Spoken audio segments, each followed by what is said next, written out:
Recording by Magahiya music Manpur block Gaya. हगे बूढ़ी आपकी केकरा वोट देवेला है गे?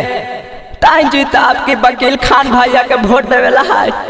केदली पंचायत से खड़ा हथिन पंचायत समिति में, तो हम चाहिए ना कि आपकी वोटवा दे के पंचायत समिति उन्हीं के बना देवे के है।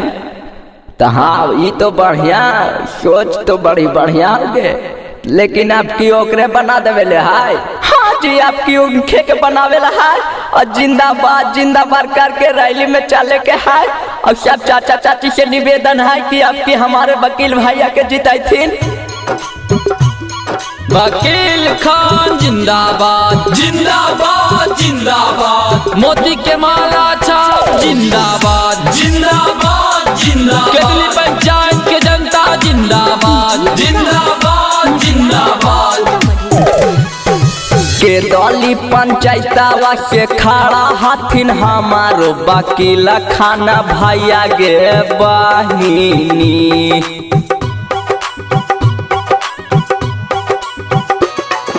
केदली पंचायतवा से खड़ा हथिन हमारो वकील खान भैया गे बहिनी। 4 नंबर बटना दबा के गे चाची, इना के जीता है गे दादी। 4 नंबर बटना दबा के गे चाची, मोतियों के माला छप जीताई है गे। जीतेगा भाई जीतेगा, वकील खान जीतेगा जीतेगा भाई जीतेगा, वकील खान जीतेगा। जहाँ देखे मोती की माला छाप, दवाइया का बटन आप, केदली पंचायत के जनता जिंदाबाद जिंदाबाद जिंदाबाद। हिंदू मुसलमान खातिर देवेला जनामा, चाचा हथिन गे नशानामा।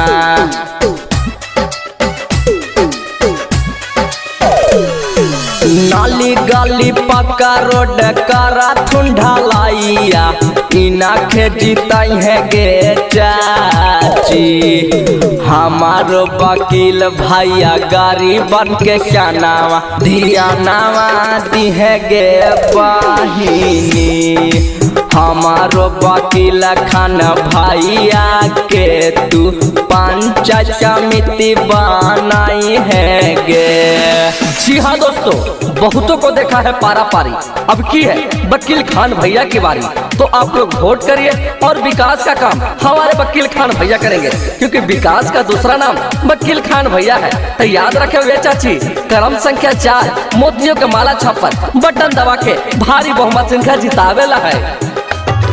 निमारी बिहारिया कहथिन आबा की जीताई है, कराथुन विकास खुलिया मगे।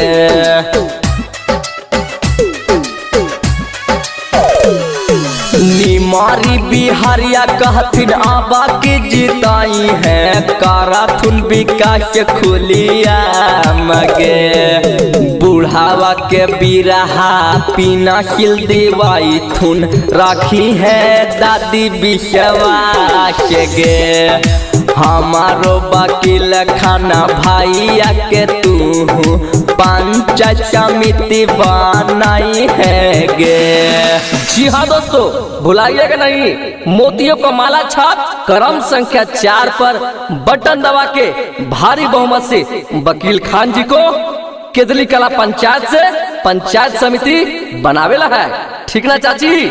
जी हाँ चाची, क्रम संख्या 4, मोतियों के माला छाप याद रखिए, ठीक ना?